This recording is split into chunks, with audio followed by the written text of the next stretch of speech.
thank you for giving me a lot more credit as an individual than I deserve, 32BJ's endorsement. But thought I'd just start by telling you a little bit about 32BJ and who we are. First of all, I'm Alison Hirsh, and I'm really honored to be here today, so thank you very much for including me and inviting me to speak.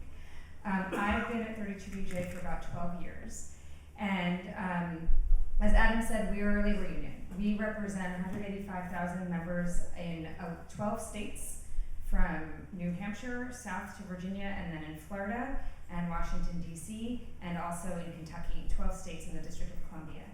Our members are primarily building service workers, so they're the folks who clean your offices after you leave at night. They're there overnight to make sure that your offices are nice and livable and healthy. There are the folks in New York who are the doormen, the porters, residential workers, airport workers, the wheelchair pushers at the airport, the folks who clean the planes, clean the terminals, security officers, make sure our buildings are safe when we go in and out of our buildings, government buildings, commercial office buildings, etc. In Kentucky, there's school employees, school custodians across the East Coast and Kentucky. If you ever go to Kentucky and go to a distillery, our folks are the ones who clean the distilleries. Smelly but interesting job. And our members are incredibly diverse. The 185,000 members of 32BJ come from, speak 25 different languages. 60% of our members are new immigrants.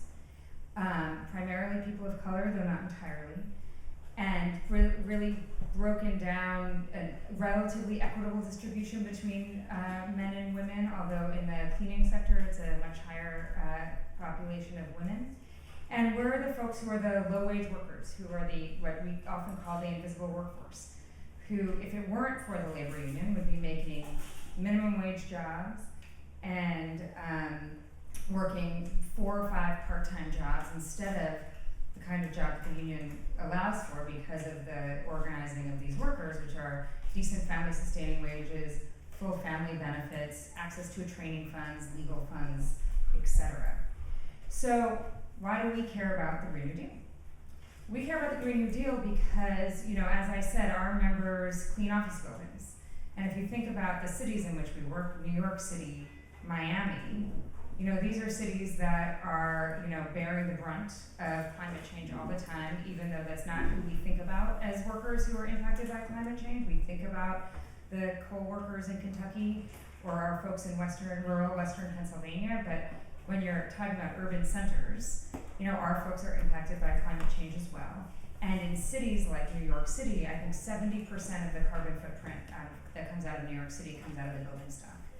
And so we started working with our members and our employers in about 2006 to retrain our members and provide a training program for what we call the Green Supers program, for our members to learn how to manage and maintain buildings in a more environmentally conscious way and in a more energy efficient way. And so since then, we've really engaged and been involved in the fight against climate change. And we're also a union that organizes. We're organizing fast food workers, airport workers, etc. And since we started engaging in climate, the inequality crisis has exploded. It's not anything new to us. We know what inequality is like. We work for sort of the titans of real estate. But that's exploded. And then our members are, as I said, primarily immigrants, people of color who are impacted by racial injustice and sort of the continued rise of white supremacy every day. And so when the Green New Deal came out in the end of November, it was this moment of, wow, here is an actual policy blueprint, a vision for what our economy and world could look like if we tackle the climate crisis, economic inequality, and racial injustice all at the same time. We got to be involved in this. We want to get engaged.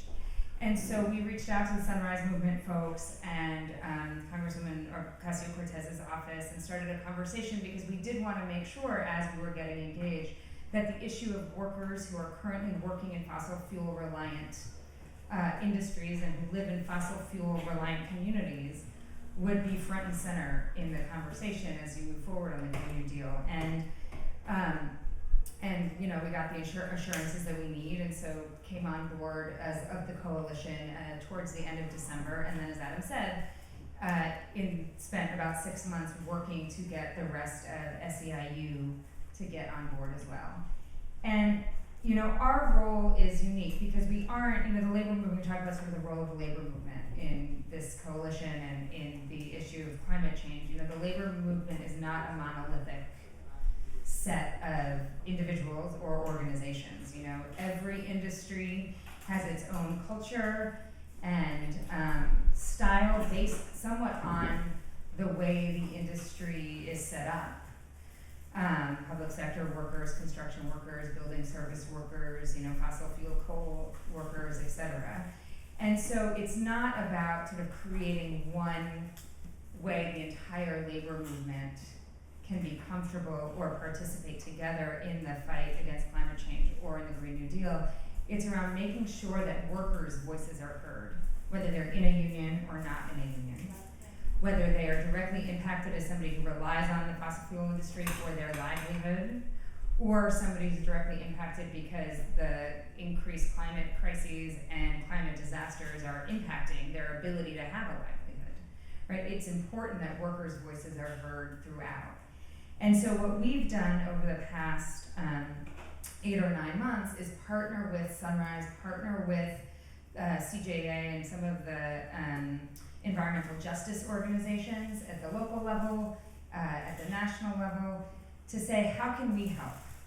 You know, we have an obligation and imperative to first and foremost engage our own members and make sure our members understand what the Green New Deal is about, why it's important, what the vision, as I said, of our sort of economic future can be that's inclusive and deals with their sort of immediate real world crises and make sure that their children have a planet to live on, right? So we've done that work and continue to do that work, and that work is gonna always be ongoing.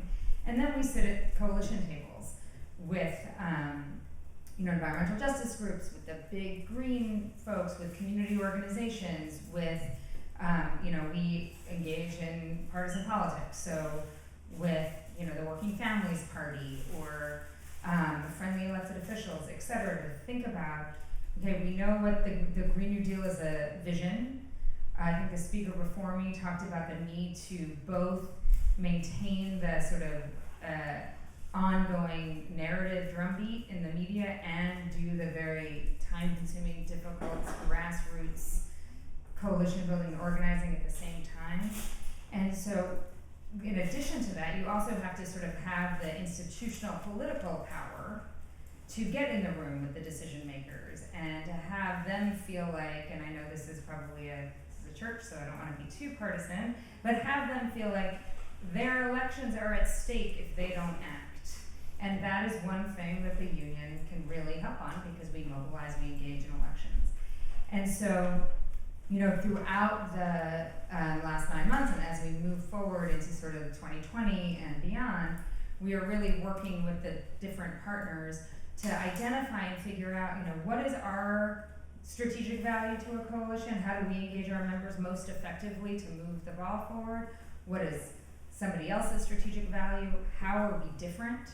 How can our differences and strengths actually align with one another and build upon one another to make sure that if there is a different political reality in January of 2021, that we will actually be in a position to pass the components of a Green New Deal and enact the most comprehensive climate, economic, and racial policy change that, you know, we've ever seen in